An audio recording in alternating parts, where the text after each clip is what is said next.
Ok, muito obrigado, pessoal, pela presença, pela organização aí desse evento hoje. Eu também agradeço pela deferência de começar às 15 horas aí para vocês, 1 hora da tarde para mim, porque deu tempo de eu almoçar. Tá? Bem, como já fui apresentado, né, eu sou professor aqui da UFAC, né, e fiz, né, o meu estágio pós-doutoral aí no final de 2019, segundo semestre, né, e aí voltei ao Acre tentando voltar para continuar no primeiro semestre de 2020, aí a pandemia veio e eu fiquei de vez aqui no Acre. Né, e aí foi no ambiente de casa que basicamente eu concluí o livro, né, que vou falar dele agora. Né. Só para citar também um pouco mais para trás, temporalmente, né, em 2007 eu iniciei o doutorado lá na Federal do Paraná, mas em 2008 e 2009 eu fiquei no Rio e eu fiz 2 disciplinas aí no programa de pós-graduação em História. Uma, inclusive, com o Pado, foi quando eu conheci ele. Eu acho que até a disciplina era Natureza e História, não História e Natureza, não é isso, Pado? Ela mudou de nome. Né? E aí depois o Pado participou da minha banca de doutorado, meu trabalho que eu falo sobre os desterrados da revolta da vacina e da chibata para o Acre, né? Que depois foi publicado em forma de livro, é Acre, a Sibéria Tropical, o título, né? Que trata um pouco ainda do início da República, desses desterros que ocorreram, né? E a prática era sempre mandar para essas regiões de fronteira do território nacional, né? E a partir daí eu passei, de certa maneira, com a disciplina que eu fiz, ter contato com esses autores da área de história ambiental, né? E aí, né, em 2018 eu protocolei meu pedido de afastamento, o estágio pós-doc, e foi quase de imediato pensar fazer aí no IFIX, né, no programa de pós-graduação em História, né? E o padre, agradeço, de pronto aceitou, né? O meu projeto era sobre, né, o Acre como caricatura, o título, né? Eram questões que eu já vinha trabalhando e redundou nesse livro, que o título é esse que está aí para vocês. Né? Não é um trabalho estrito sensu de história ambiental, transita, né, em alguns momentos por essa seara, por autores muito conhecidos, né? Mas, né, eu também transito por outras bordas aí desse debate, né, sobre representação, né, acerca também dessas questões ligadas à Amazônia especificamente, né, e história amazônica, né. Então é um pouco essas questões que eu discuto, né. Essa é a capa do livro, né, saiu pela editora aqui de Rio Branco, de um grupo de pesquisadores ligado ao programa de pós-graduação do qual eu faço parte, né. Ela foi criada basicamente porque a gente sentia muita burocracia em publicar pela editora da universidade, e é uma editora que ela tem um site, né, fácil de encontrar, e tem um catálogo muito bom, principalmente de livros produzidos por autores aqui da Amazônia e sobre a Amazônia. Né? Essa é a capa, eu, inclusive, utilizei uma foto que para mim é muito simbólica, significativa, até para aqueles que em 2019 viram a minha apresentação do projeto, aí eu mostrei essa foto, né? Inclusive a Lise, na época, fez um comentário sobre esse indígena que está aos pés aí desses homens, né? Então, dentro do livro tem uma discussão sobre essa fotografia, mas não vou falar dela agora não, né? Vou fazer de maneira rápida um resumo dos capítulos, né? E talvez, né, depois surjam alguns questionamentos, algumas perguntas, né? Eu coloquei aí um fragmento de um poema que não está no livro, mas para mim é muito simbólico em relação a essas questões que eu discuto, que é esse do Carlos Drummond de Andrade, né, que fala País Inconcluso, de rios informulados e geografia perplexa. Eu acho que é um pouco isso que atravessa, né, esse olhar sobre a Amazônia, em particular, de uma maneira geral, sobre o país na sua formação geográfica. Desculpe, aí, acho que vocês ouviram, o meu telefone aqui, a Siri ficou querendo me ajudar, vou colocar longe. Né? Mas que eu estava falando, né, há todo um olhar, né, de intelectuais do campo da literatura, das artes, né, já no século XIX, em grande medida, acerca desses sertões do Brasil, né, que a Amazônia faz parte, né? E eu resolvi, né, no próprio trabalho, trazer na abertura de cada capítulo um poema, né, para tentar fazer essa abertura da discussão. E no capítulo 1, que eu intitulei Acre como deserto conquistado, Amansar e civilizar como missão, né, eu trago esse poema do Carlos do Mário de Andrade, desculpe, que eu acho que vocês conhecem. É um poema escrito por ele em 1927, Acalanto do Seringueiro, né? Faz parte do... São dois poemas, na verdade, chamados Descobrimento do Brasil, né? Descobrimento, né?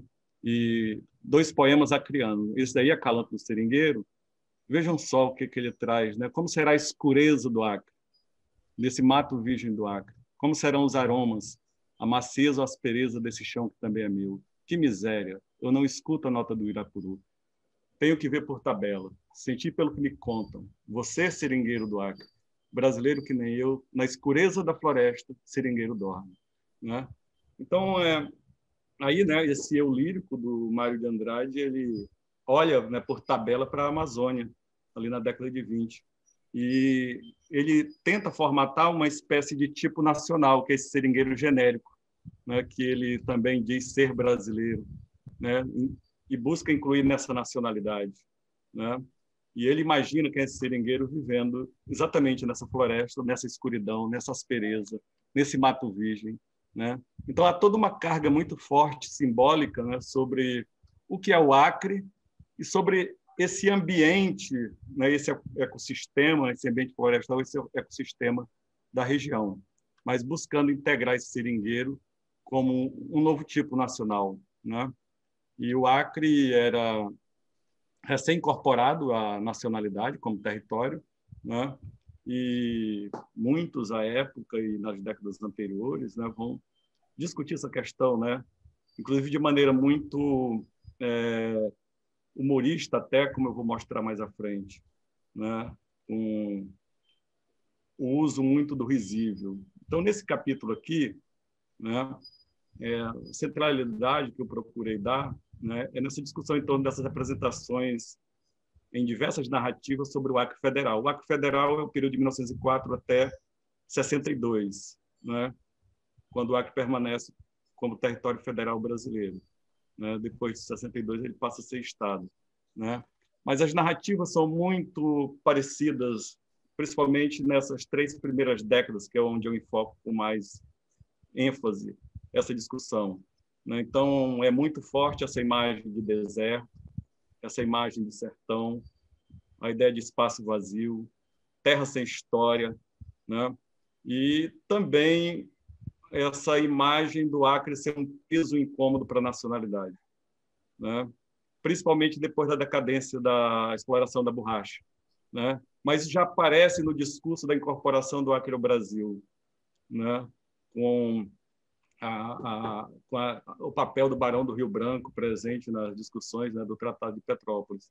Então, principalmente a imprensa do Rio de Janeiro vai tratar isso com muita ironia, né, de que a inserção do Acre no Brasil foi algo muito negativo para as contas públicas e até do ponto de vista social, né, por aqueles tipos que aqui habitavam, gente bárbara, não civilizada, né, como o próprio o Oliveira Viana, quando escreve aquela obra dele, Pequenos Estudos de Psicologia Social, ele tem um capítulo que ele fala do Acre, que ele diz que aqui existiam seringueiros tumultuários, gente bárbara, selvagem, e que aqui deveria haver um poder muito forte e autoritário para disciplinar essas pessoas, que ele diz que, em grande medida, foram formados por cangaceiros do Nordeste, né? Então, a gente encontra, né, múltiplas narrativas, seja em romance, em matéria de jornal, em poemas, né, em matéria jornalística, em livros de memória, onde essas questões estão muito presentes de uma maneira geral. E se torna muito enfático isso, principalmente depois dos escritos do Euclides da Cunha, né? Com os escritos amazônicos do Euclides da Cunha, com essa ideia de deserto, né? Então, essa conquista e colonização do Acre traz, né, como eu estava falando agora, essas múltiplas narrativas, né? E eu trabalho com essas fontes que eu acabei de citar, né? Que vai trazer nessas questões ligadas a identidades, né, como originais, né, a pretensa vitória sobre a natureza, que é sempre apontada como necessária, né? E aí é apontado geralmente, às vezes, o seringueiro, outras vezes o nordestino ou o cearense em particular, né?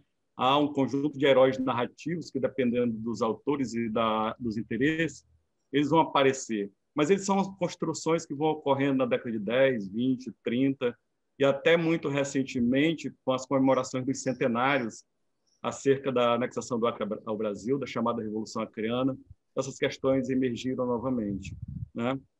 Mas os elementos principais são esses aí, né? A ideia de que existia um conjunto de ausência. Então, há uma certa caracterização, conceituação e narrativa sempre pelo elemento da diminuição, da falta, né? Que no título eu atribuo essa ideia de ausência, que ela é carregada de um sentido muito polissêmico, tá? Então não é uma única ausência, mas são várias ausências que se apresentam nessas narrativas que eu trabalho, né? Então há sempre um Acre, como eu estou colocando aí, por se fazer incompleto na busca de redenção. E quando a gente olha, principalmente esses intelectuais, jornalistas, né, do Rio de Janeiro, ou de São Paulo, e de outras cidades, né? A comparação vai ser sempre com o litoral, né? Então há um descompasso entre esse litoral e esse sertão, né? Que é o Acre em particular, nessa discussão que eu trago. Vejam só, no livro eu trago essa fotografia publicada na revista O Balho, em 1907, é lá de Chapuri, né? Casa Cacau, né? E aí tem um fragmento da legenda da imagem, que diz: a Casa Cacau, um dos melhores estabelecimentos comerciais de Chapuri. Entre objetos expostos, vê-se uma grande boneca dentro de uma caixa de papelão, o que prova que, perante os primores dessa indústria, são iguais o Acre, o Alto Acre e a nossa Avenida Central.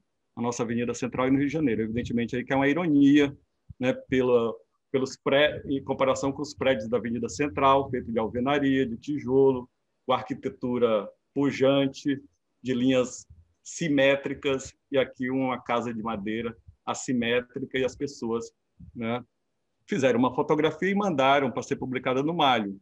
Evidentemente que o interesse talvez fosse de receber elogios, né? Mas há uma desconstrução da imagem pelo periódico, quando publica, carregada de ironia, né? Aqui também, né? Do ano anterior, lá em Cruzeiro do Sul, também no Malho.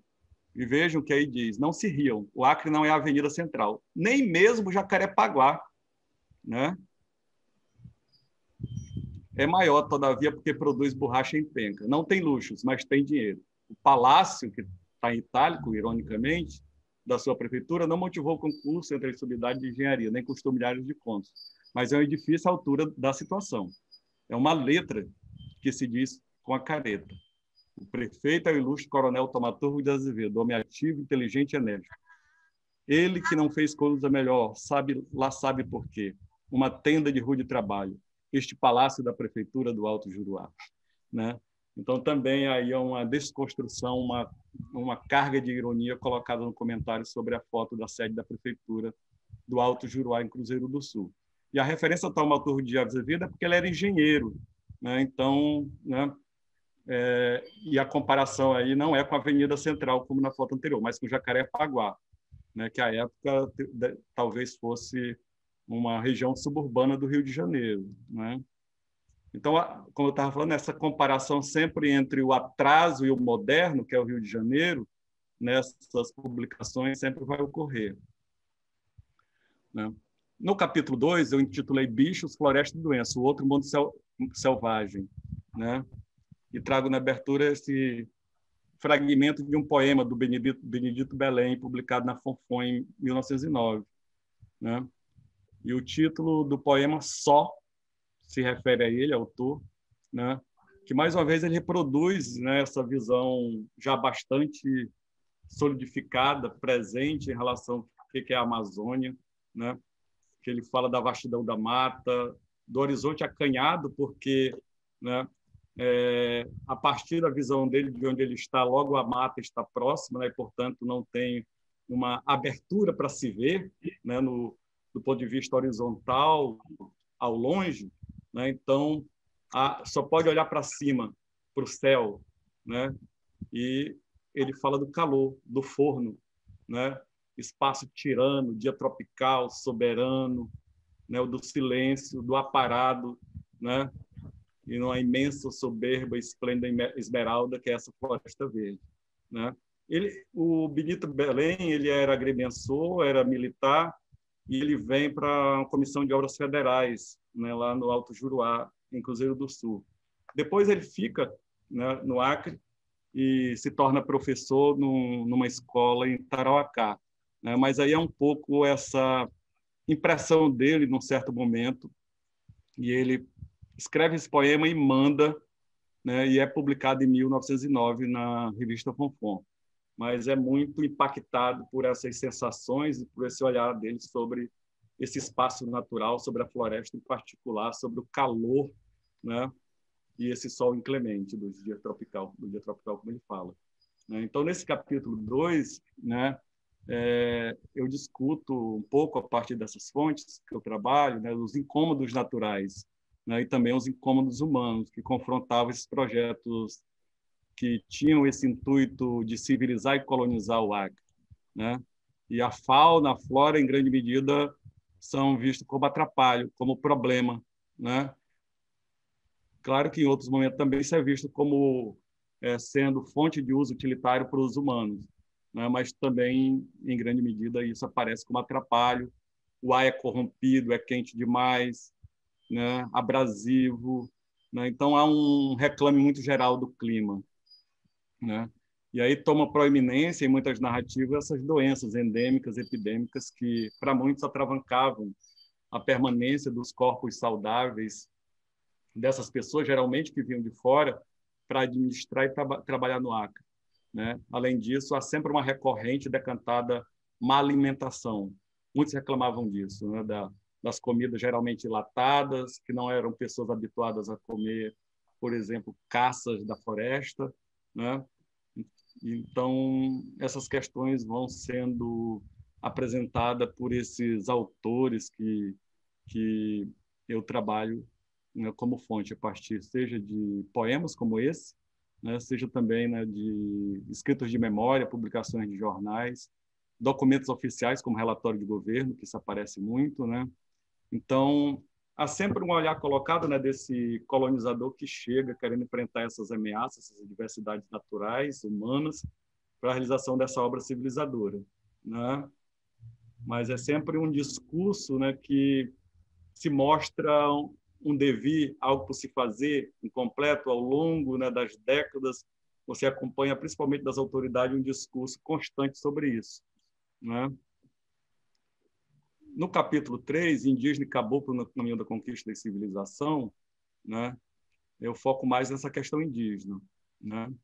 E aí eu trago o poema aí do Océlio de Medeiros, que é acriano, nascido em Chapuri, ele foi deputado federal pelo Pará, na Assembleia Constituinte, né, de 45, né, e nesse livro dele, chamado A Represa, Represa ele diz que é o Acre é a represa humana, nesse livro, né?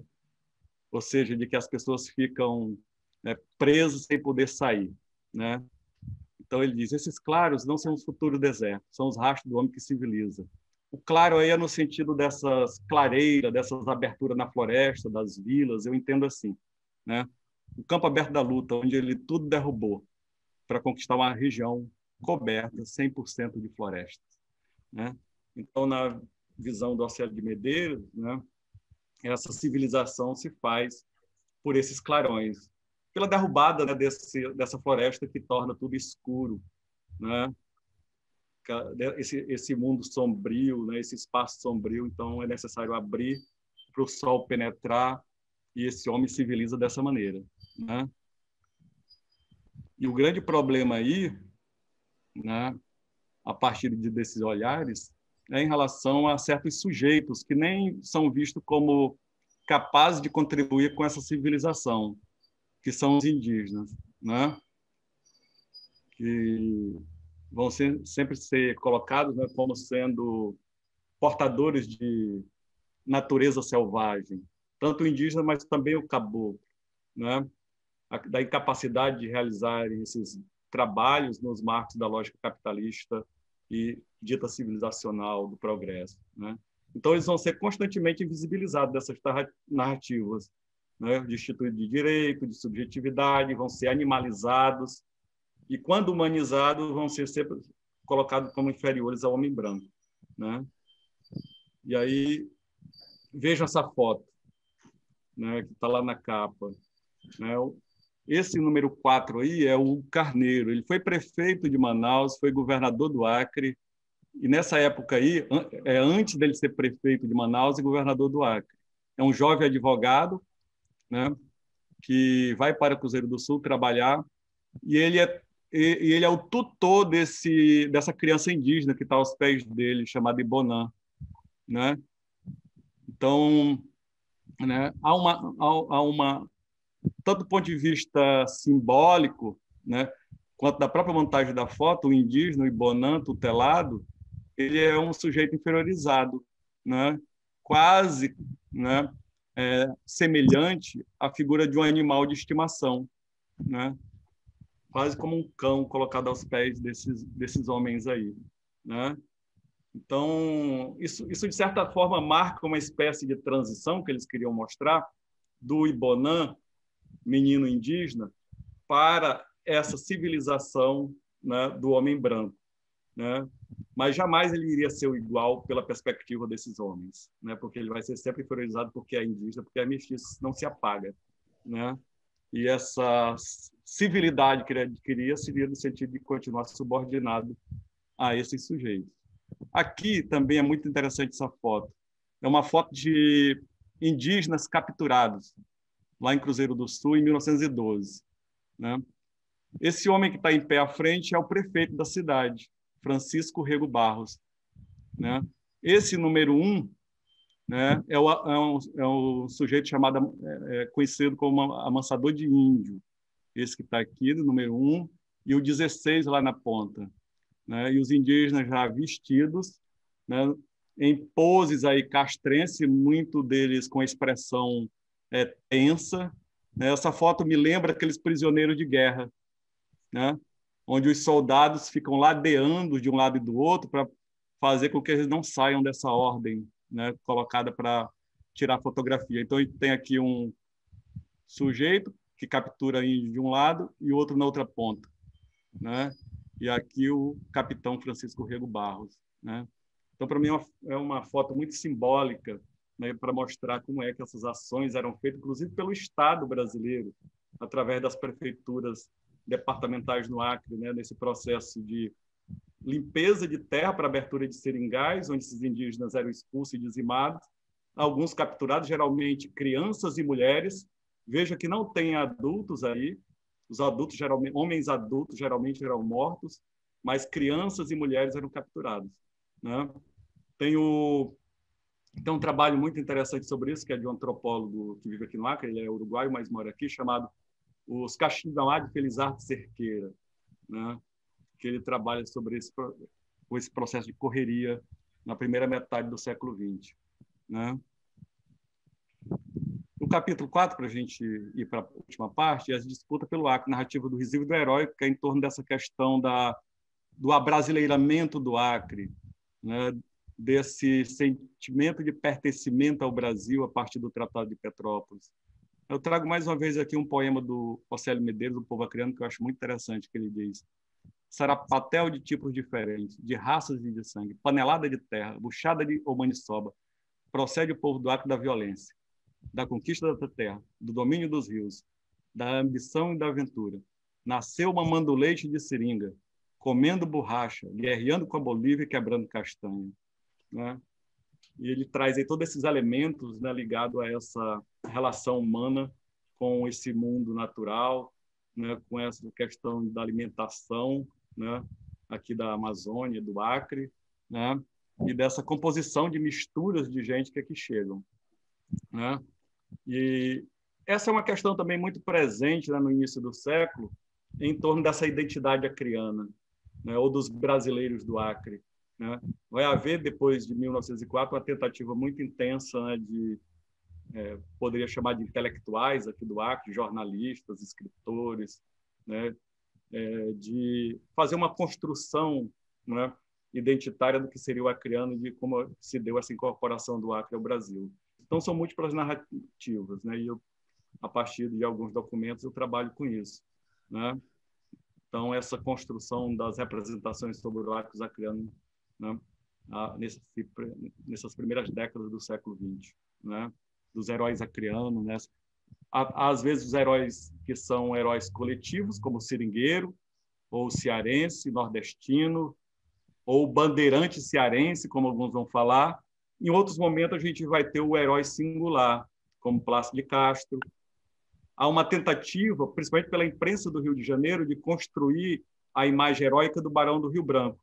Mas a figura do Barão do Rio Branco no Acre nunca conseguiu, de certa maneira, se implantar como um herói, né? Ele dá nome à cidade, mas essa imagem do Barão do Rio Branco, para os acreanos, nunca foi uma imagem, né, de referência, né? Então, é um pouco esse debate que eu trato aí, principalmente usando charges, né? Charges publicadas em jornais e revistas aí do Rio de Janeiro, em grande medida, né? E como é que vai se construindo nessas narrativas em torno do pertencimento do Acre ao Brasil, né? É sempre, em muito sentido, né, como eu falei, uma visão, né, de um Acre como algo incômodo, que ainda hoje, né, há muitas brincadeiras, né, de que o Acre não existe, né, de que é algo ficcional essa existência do Acre, né? Mas começa lá atrás com essas charges publicadas no Malho, na Fonfona, Careta, né? E isso é muito marcante nessas primeiras décadas, né? Tem um poema aí do Abril Abaixo, que eu não vou ler, do Certo Caminho do Mundo, eu queria só mostrar essa imagem. Não está no livro, mas, né, eu acho ela muito interessante em relação dessa simbologia do Acre como local distante, isolado, que é a sede do Seringal Sibéria, né, lá em Chapuri, né? Essa foto é de 13, né? Hoje, Sibéria é um distrito de Chapuri, um bairro que você chega lá através de catraia ou através de balsa, porque não tem uma ponte que ligue. Mas aqui é a sede do Seringal, né? Vejo que essa imagem da Sibéria, né, como local distante do centro da nacionalidade russa, que é né, São Petersburgo, né, se reproduz aqui no Acre, né, em relação ao litoral, ao Rio de Janeiro, né? Então, traz essa ideia de isolamento, né, de distância, né? Então, no Acre também tem a Sibéria, né? É uma imagem muito duradoura, né? Então, para a gente fechar, né, vou pegar aqui essas questões que eu coloquei para, né, fazer essa conclusão, né? Então, né, o Acre nessa formação inicial e nessas décadas seguintes que eu trabalho aí no livro, né, dos anos aí da primeira década primeira metade do século XX, né, essa recorrência a bárbaros, a barbárie, né, eu considero que serviram para justificar muitos atos políticos de proprietário, de jornalista, literário, memorialista, né, seja no seu uso prático, mas também nesses usos de construções simbólicas, narrativas para marcar o lugar, né? E eu faço essa referência aos bárbaros porque no início da abertura do livro eu trago o poema do Cavaves, que é A Espera dos Bárbaros, né? Então, esses bárbaros, né, continuamente narrados, né, eles também são muitas vezes solução inventada para o exercício da catequização, como no caso dos indígenas, para a adoção de piedade paternalista, também em relação aos indígenas, também seringueiros, para a escrita de verbos e adjetivos despejados em páginas de periódicos e obras literárias, com fim de exaltação dessa conquista do território e civilização, para ocupar esses territórios indígenas, para muitas ações públicas e privadas pensadas como redentora dessas ausências, que busca se acabar, né, mas que vão sendo continuamente elaboradas ao longo desse tempo do Acre Federal. E até mesmo para além do Acre Federal, coisa que eu não trabalho, mas continua existindo. Então, é um pouco isso que eu trato no livro, né, e agradeço aí a atenção de vocês.